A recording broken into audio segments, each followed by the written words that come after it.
Welcome to Naren academy. ವಿದ್ಯಾರ್ಥಿಗಳೇ, ವಿವಿಧ ಸ್ಪರ್ಧಾತ್ಮಕ ಪರೀಕ್ಷೆಗಳಿಗೆ ಸಹಕಾರಿಯಾಗುವಂತೆ ಈ ನದಿ ಕುರಿತು ತುಂಬಾ ಬೇರೆ ಬೇರೆ ನಮ್ಮ ಭಾರತದ ಎಲ್ಲ ನದಿಗಳ ಬಗ್ಗೆ, ಯಾವುದು ವಿಶ್ವದ ನದಿಗಳ ಬಗ್ಗೆ ಬರ್ತದೆ.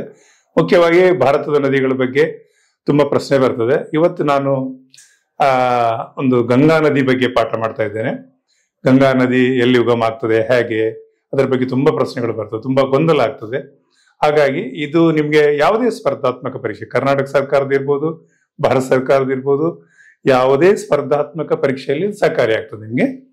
ನೋಡುವ ಒಂದೊಂದೇ ಪಾಯಿಂಟು. ಭಾರತದ ನದಿಗಳನ್ನ ಉತ್ತರ ಭಾರತದ ನದಿಗಳು ಅಂತ ನಾನು ವಿಂಗಡಿಸಿದ್ದೇನೆ. ಬಟ್ ಆಕ್ಚುಲಿ ಎರಡು ರೀತಿಯಲ್ಲಿ ಹೇಳ್ತಾರೆ. ತಾಂತ್ರಿಕವಾಗಿ ಹೇಳುವುದಾದ್ರೆ ಹಿಮಾಲಯನ್ ರೇಂಜ್ ಅಂದ್ರೆ ಹಿಮಾಲಯ ಪರ್ವತ ಶ್ರೇಣಿಯಲ್ಲಿ ಹುಟ್ಟುವಂತ ನದಿಗಳು, ಇನ್ನೊಂದು ಪೆನ್ಸುಲರ್ ಅಂದ್ರೆ ದಕ್ಷಿಣ ಭಾರತ ಅಥವಾ ಪ್ರಸ್ಥ ಭೂಮಿಯಲ್ಲಿ ಹುಟ್ಟುವ ನದಿಗಳಂತ ವಿಂಗಡಿಸ್ತಾರೆ ತಾಂತ್ರಿಕವಾಗಿ. ನಾನು ನಿಮ್ಗೆ ಅರ್ಥ ಆಗ್ಲಿ ಅಂತೇಳಿ ಉತ್ತರ ಭಾರತದ ನದಿಗಳು ಅಂತ ಕೊಟ್ಟಿದ್ದೇನೆ. ಅದರಲ್ಲಿ ಗಂಗಾ ಬಹಳ ಪ್ರಮುಖವಾದದ್ದು, ಬ್ರಹ್ಮಪುತ್ರ, ಸಿಂಧು ಅಥವಾ ಇಂಡಸ್ ಕೂಡ ಹೇಳ್ತಾರೆ ಆ ನದಿಗೆ. ಆಮೇಲೆ ಇನ್ನೊಂದು ಯಮುನಾ ಮತ್ತೆ ನರ್ಮದಾ. ಈ ನದಿಗಳ ಬಗ್ಗೆ ನಾವು ಮುಂದೆ ಒಂದೊಂದೇ ಪಾಯಿಂಟ್ ಮಾಡ್ತೇವೆ. ಇವತ್ತು ನಾನು ಗಂಗಾದ ಬಗ್ಗೆ ಮಾಡ್ತಾ ಇದ್ದೇನೆ. ಮತ್ತೆ ನಮ್ಮ ದಕ್ಷಿಣ ಭಾರತದಲ್ಲಿ ಯಾವುದೆಲ್ಲ ಮುಖ್ಯವಾಗಿ ದೊಡ್ಡ ನದಿಗಳು, ಕೃಷ್ಣ, ಗೋದಾವರಿ, ಕಾವೇರಿ ಇದೆ. ಇನ್ನು ಕರ್ನಾಟಕದಲ್ಲಿ ಹುಟ್ಟಿ ಇಲ್ಲಿ ಇದು ಇರುವಂತಹ ಪ್ರಮುಖ ನದಿಗಳು ಯಾವುದು ಅಂತ ಹೇಳಿದ್ರೆ ಕಾಳಿ ನದಿ ಇದೆ, ಅಘನಾಸಿನಿ ಅಂತಿದೆ, ಶರಾವತಿ ಇದೆ, ವರಾಹಿ ನದಿ ಇದೆ, ನೇತ್ರಾವತಿ ಇದೆ, ತುಂಗಭದ್ರಾ ಇದೆ. ಇದು ಇಲ್ಲಿ ಕರ್ನಾಟಕದಲ್ಲಿ ಹುಟ್ಟಿ ಮತ್ತೆ ಮುಂದೆ ಹೋಗಿ ಬೇರೆ ಬೇರೆ ನದಿಗಳೊಳಗೆ, ಸಮುದ್ರಗಳಿಗೆ ಲೀನ ಆಗುವಂಥದ್ದು. ಇದು ಒಂದು ನಾವು ಪಾಠ ಮಾಡ್ಲಿಕ್ಕಿದ್ದೇವೆ ಇವತ್ತು ಗಂಗಾ ನದಿ ಬಗ್ಗೆ.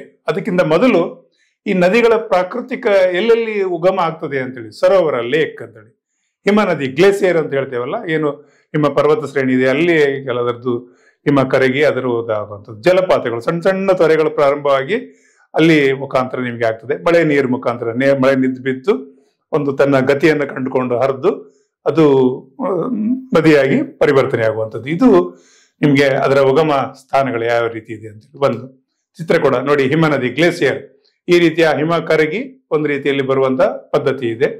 ಇದು ನಮ್ಮ ಏನು ಪರ್ವತ ಶ್ರೇಣಿ ಇದೆ, ಹಿಮಾಲಯ ಪರ್ವತ ಶ್ರೇಣಿ, ಅಸಂಖ್ಯ ನದಿಗಳು ಅಲ್ಲಿ ಹುಟ್ಕೊಳ್ತದೆ. ಆಮೇಲೆ ಇದು ಲೇಕ್, ಸರೋವರಗಳು, ಇಲ್ಲಿ ಕೂಡ ನದಿಗಳು ಹುಟ್ಟಿ ಬಂದು ನೀರು ಶೇಖರಣೆ ಆಗಿ ಅಲ್ಲಿಂದ ಮತ್ತೆ ಮುಂದುವರಿಯುವಂತದ್ದು ಒಂದು ಕ್ರಮ ಇರ್ತದೆ. ಹಾಗೆ ಇದು ದೊಡ್ಡದಾಗಿ ಜಲಪಾತ, ತುಂಬಾ ಸಣ್ಣ ಸಣ್ಣ ಚೊರೆಗಳಾಗಿ ಮತ್ತೆ ದೊಡ್ಡದಾಗಿ ಈ ರೀತಿ ಬರ್ತದೆ. ಇನ್ನು ಮಳೆಯ ನೀರು, ಸೊ ಇದು ಬಿದ್ದು ಒಂದು ಕಡೆ ಒಂದು ದಿಕ್ಕನ್ನು ಪಡೆದುಕೊಂಡು ಅದು ನದಿಯಾಗಿ ಮತ್ತೆ ಒಂದು ದೊಡ್ಡ ಮಟ್ಟದಲ್ಲಿ ಪ್ರಾರಂಭ ಆಗ್ತದೆ. ಸೊ ಈ ರೀತಿ ನದಿಗಳಲ್ಲಿ ಇವತ್ತು ನಾವು ಅಧ್ಯಯನ ಮಾಡ್ತಾ ಇರೋದು ಗಂಗಾ ನದಿ. ಎಲ್ಲಿ ಪ್ರಶ್ನೆ ಬರ್ತದೆ ಅದನ್ನು ಮಾತ್ರ ಇವತ್ತು ನಾವು ನೋಡ್ತಾ ಹೋಗುವ. ಇದರ ಉದ್ದ ಎಷ್ಟಿದೆ ಅಂತೇಳಿ ನಿಮ್ಗೆ ಎಲ್ಲಾದ್ರೂ ಪ್ರಶ್ನೆ ಬಂದ್ರೆ 2525 ಕಿಲೋಮೀಟರ್ ಗಂಗಾ ನದಿ ಉದ್ದ ಪ್ರಶ್ನೆ ಬಂದ್ರೆ ಇಷ್ಟನ್ನು ಇಟ್ಕೊಳ್ಳಿ.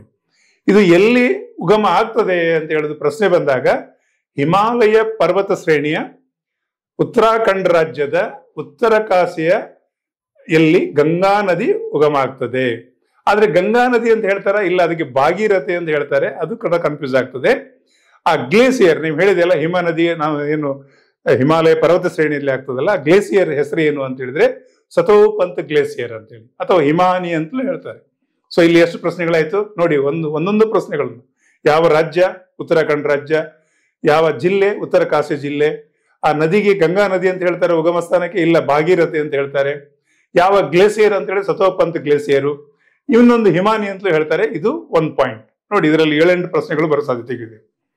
ಇಲ್ಲಿಂದ ಪ್ರಾರಂಭವಾಗ ನದಿಯ ಹೆಸರು ಅಂದ್ರೆ ಏನ್ ನಾನು ಹೇಳಿದೆ, ಇದು ಇಲ್ಲಿ ನಾನು ಏನ್ ಹೇಳಿದೆ, ಈ ಸತೋಪಂತ್ ಗ್ಲೇಸಿಯರ್, ಹಿಮಾನಿ ಅಂತ ಹೇಳಿ ಇಲ್ಲಿಂದ ಪ್ರಾರಂಭವಾಗಿ ಈ ನದಿಯ ಹೆಸರು ಆಕ್ಚುಲಿ ಭಾಗೀರಥಿ ಅಂತ ಹೇಳ್ತಾರೆ.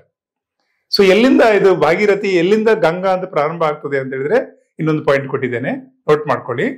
ಭಾಗೀರಥಿ ನದಿಗೆ ಇನ್ನೊಂದು ನದಿ ಅಲಕ್ನಂದ ಎಂಬ ನದಿ ಬಂದು ಸಂಗಮ ಆಗ್ತದೆ. ಅಲ್ಲಿಂದ ಆ ಸಂಗಮ ಕ್ಷೇತ್ರ ಇದೆಯಲ್ಲ ಅದಕ್ಕೆ ದೇವಪ್ರಯಾಗ ಅಂತ ಹೇಳ್ತಾರೆ. ಇದು ಕೂಡ ಪ್ರಶ್ನೆ ಬರ್ತದೆ.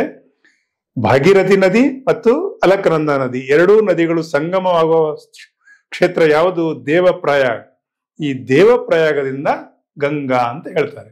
ಪ್ರಶ್ನೆ ಬರ್ಬೋದು, ಯಾವ ಎರಡು ನದಿಗಳ ಸಂಗಮದಿಂದ ಗಂಗಾ ಎಂಬ ಹೆಸರಿಂದ ಪ್ರಾರಂಭವಾಗ್ತದೆ ಅಂದ್ರೆ ಒಂದು ಭಾಗೀರಥಿ, ಇನ್ನೊಂದು ಅಲಕ್ನಂದ. ಸೊ ಆ ಸಂಗಮ ಸ್ಥಳದ ಹೆಸರು ಯಾವುದು ಅಂತ ಹೇಳಿದ್ರೆ ದೇವಪ್ರಯಾಗ್. ಇದು ನೆನ್ಪಿಡ್ಬೇಕು, ಇದು ಪ್ರಶ್ನೆಯಾಗಿ ಬರ್ತದೆ.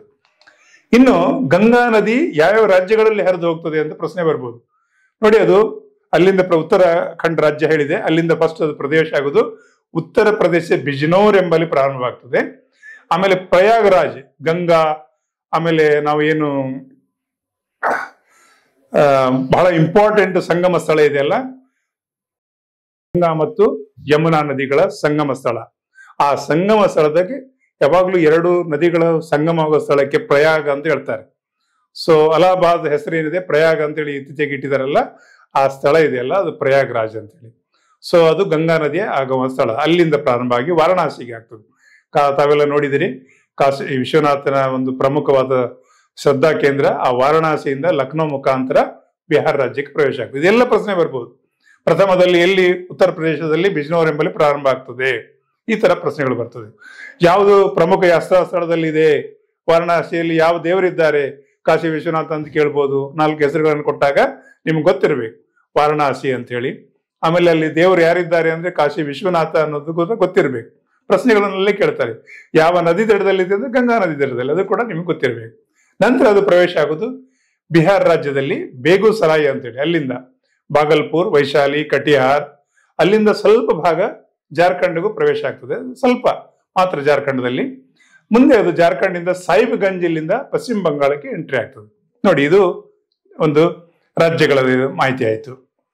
ಆಮೇಲೆ ಪಶ್ಚಿಮ ಬಂಗಾಳದ ಈ ರಾಜ್ಯದಲ್ಲಿ ಗಂಗಾ ನದಿಯ ಮುರ್ಷಿದಾಬಾದ್ ಅಲ್ಲಿ ಎಂಟ್ರಿ ಆಗ್ತದೆ. ಇಲ್ಲಿ ಗುಗ್ಲಿ ನದಿ, ಅದು ನೀವು ನೆನ್ಪಿಡಬೇಕು. ನಂತರ ಇದು ಬಾಂಗ್ಲಾದೇಶಕ್ಕೆ ಪ್ರವೇಶ ಆಗ್ತದೆ. ಇನ್ನೊಂದು ಪಾಯಿಂಟ್ ನಿಮಗೆ ಬರ್ಬೋದು, ಬಾಂಗ್ಲಾದೇಶದಲ್ಲಿ ನದಿಗೆ ಏನ್ ಹೇಳ್ತಾರೆ? ಗಂಗಾ ನದಿಗೆ ಪದ್ಮ ಅಂತ ಹೆಸರಿಂದ ಕರೀತಾರೆ.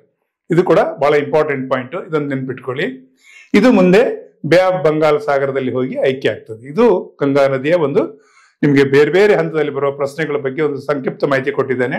ಇಲ್ಲಿ ಎಲ್ಲೆಲ್ಲಿ ಡ್ಯಾಮ್ ಕಟ್ಟಿದ್ದಾರೆ, ಯಾವ ರೀತಿಯ ಅಣೆಕಟ್ಟುಗಳು ಕಟ್ಟಿದ್ದಾರೆ, ಉದ್ದೇಶ ಏನು, ಇನ್ನೊಂದ್ಸಲ ನೀವು ಗೂಗಲ್ ಅಲ್ಲಿ ಸರ್ಚ್ ಮಾಡಿ ನಿಮ್ಗೆ ಈ ನದಿಗಳ ಬಗ್ಗೆ ಈ ರೀತಿಯ ಒಂದು ಮಾಹಿತಿಯನ್ನ ಇಲ್ಲಿ ಕೊಟ್ಟಿದ್ದೇನೆ.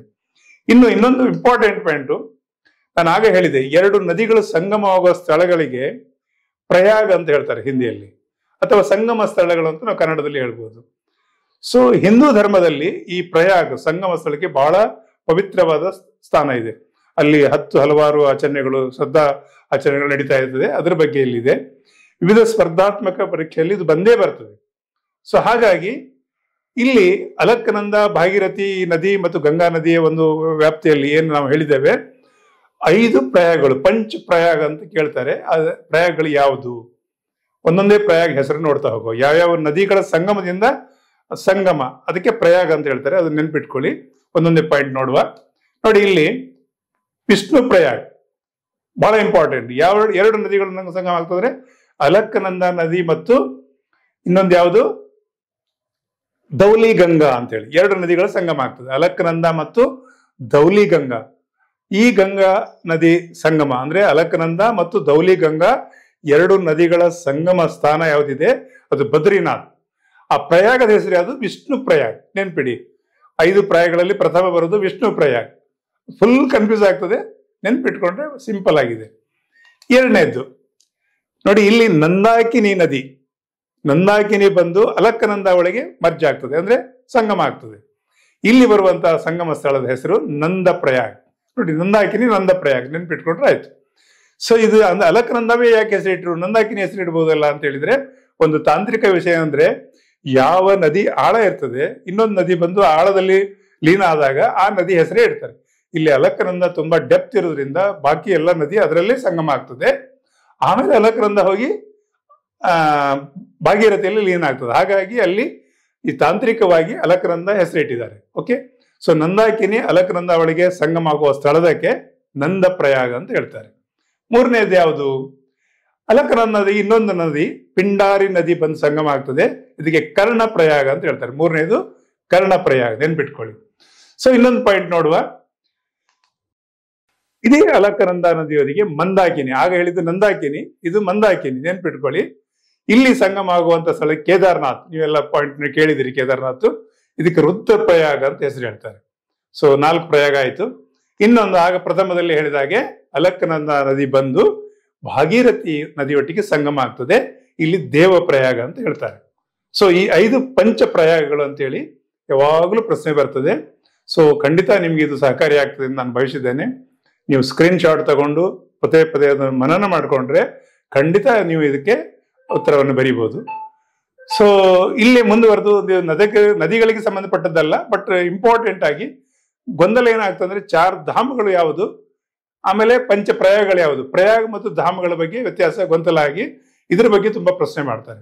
ನಮ್ಮ ಹಿಂದೂ ಧರ್ಮದಲ್ಲಿ 4 ಧಾಮಗಳಿದೆ. ಬದ್ರಿನಾಥ್ ಉತ್ತರಾಖಂಡ್ ರಾಜ್ಯದಲ್ಲಿದೆ, ಹಿಂದೂ ಧರ್ಮದ ಪ್ರಕಾರ ಬಹಳ ಒಂದು ಪವಿತ್ರವಾದ ಕ್ಷೇತ್ರ. ದ್ವಾರಕಾ ಗುಜರಾತ್ ರಾಜ್ಯದಲ್ಲಿದೆ. ಜಗನ್ನಾಥ್ ಪುರಿ ಒಡಿಸಾದಲ್ಲಿ ಬಹಳ ಅದೊಂದು ಪವಿತ್ರವಾದ ಧಾಮ. ಇನ್ನೊಂದು ರಾಮೇಶ್ವರ್ ತಮಿಳುನಾಡಲ್ಲಿ. 4 ನೋಡಿ, ಭಾರತದ ನಕ್ಷೆಯಲ್ಲಿ 4 ದಿಕ್ಕಲ್ಲಿ 4 ಧಾಮಗಳಿದೆ. ಇದು ಹಿಂದೂ ಧರ್ಮದ ಪ್ರಕಾರ ಅತ್ಯಂತ ಪವಿತ್ರವಾದದ್ದು. ಅಲ್ಲಿ ನಮ್ಮ ಎಲ್ಲ ಕರ್ಮಾಂತರಗಳನ್ನ ಇದು ಮಾಡುವಂತ ಒಂದು ಪ್ರಕ್ರಿಯೆ, ನಂಬಿಕೆ ಮತ್ತು ಶ್ರದ್ಧೆಗಳು ಅಲ್ಲಿ ವ್ಯಕ್ತ ಆಗ್ತದೆ. ಹಾಗಾಗಿ ಈ 4 ಧಾಮ್ ಬಗ್ಗೆ ಯಾವಾಗಲೂ ಪ್ರಶ್ನೆ ಬರ್ತದೆ. ನೆನ್ಪಿಡಿ, ಬದ್ರಿನಾಥದಲ್ಲಿ ಇರುವಂತಹ ಉತ್ತರಾಖಂಡ್ ರಾಜ್ಯದಲ್ಲಿ ಒಂದಿದೆ, ದ್ವಾರಕಾ ಗುಜರಾತ್ ರಾಜ್ಯದಲ್ಲಿದೆ, ಜಗನ್ನಾಥ್ ಪುರಿ ಒಡಿಶಾ ರಾಜ್ಯದಲ್ಲಿ ಇರುವಂತದ್ದು, ರಾಮೇಶ್ವರಂ ತಮಿಳುನಾಡಲ್ಲಿ ಇರುವಂತದ್ದು ಧಾಮಗಳು. ಧಾಮ್ ಮತ್ತು ಆಮೇಲೆ ಈ ಪ್ರಯಾಗ 2 ಕನ್ಫ್ಯೂಸ್ ಆಗುತ್ತೆ. ಪ್ರಯಾಗ ಅನ್ನೋದು 2 ನದಿಗಳ ಸಂಗಮ. ಇದು ಸಾಧಾರಣ ಇದು ನಮ್ಮ ಪವಿತ್ರವಾದ ಕ್ಷೇತ್ರಗಳು ಅಂತ ಅನಿಸಿಕೊಂಡು ಇರುವಂತಹ ಕ್ಷೇತ್ರಗಳು. ಇದು ಕೂಡ ನಿಮಗೆ ತುಂಬಾ ಸಲ ಭಾರತದ ಪವಿತ್ರವಾದ ಧಾಮಗಳು ಯಾವುದು ಗುರುತಿಸಿ ಅಂತ ಬಂದಾಗ ನೀವು ಈ ವಿಷಯಗಳನ್ನ ಮನದಟ್ಟು ಮಾಡ್ಕೊಳ್ಬೇಕಾಗ್ತದೆ. ಇದನ್ನು ಒಂದ್ಸಲ ನೀವು ರಾಜ್ಯ ಯಾವುದು ಮತ್ತೆ ಅದರ ಹೆಸರು ಏನು ಅಂತ ನಂಬ್ಕೊಂಡ್ರೆ ಖಂಡಿತ ಅದು ಪ್ರಶ್ನೆಗೆ ನಿಮಗೆ ಉತ್ತರ ಬಂದೇ ಬರ್ತದೆ. ಇದು ಮುಖ್ಯವಾಗಿ ನಮ್ಮ ಬೇರೆ ಬೇರೆ ಸ್ಪರ್ಧಾತ್ಮಕ ಪರೀಕ್ಷೆಯಲ್ಲಿ, ಇವನ್ ನೀವು ಏನು ಸಿವಿಲ್ ಸರ್ವಿಸ್ ಪರೀಕ್ಷೆ ಹೇಳ್ತಾರೆ ಅಲ್ಲೂ ಕೂಡ ಪ್ರಿಲಿಮ್ಸ್ ನಲ್ಲಿ ಬಂದೇ ಬರ್ತದೆ. ಇಷ್ಟನ್ನು ಹೇಳ್ತಾ ಮುಂದಿನ ಸಲ ಇನ್ನೊಂದು ವಿಡಿಯೋ ತಗೊಂಡು ಬರ್ತೇನೆ. Thank you very much.